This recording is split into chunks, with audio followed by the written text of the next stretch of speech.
Everybody back here, EMD Automotive. We just finished installing the DPF filter, which is part of the whole exhaust here. We got this is the old one, but before we put this on, we had to clean all this. See all that? We had to clean all the bypass pipes. That one there and that one there. You see what it's good. This one here was really, it's pretty clean. That one wasn't blocked, but that one here was partially blocked. You see all that stuff. All that was inside here, so I had to use a plastic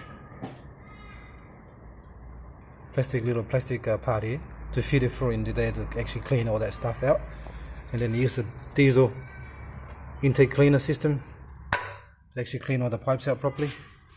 And this is the brand new one in the car now. That's the brand new one.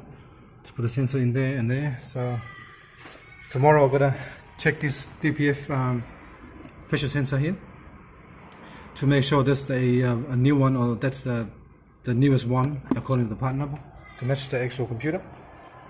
And after all that, then I'll do adaptations on all the sensors and all that, and the ECU, adopt the actual brand new one to the actual ECU, and then go from there for road tests, and then that's it. So a lot of stuff got to be taken out. I have to take the drive shaft out so I can actually have more room to actually do the work to take it out, and a few heat shields and things like that.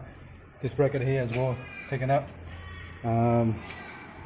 Yeah, alright, thanks for watching, and please subscribe.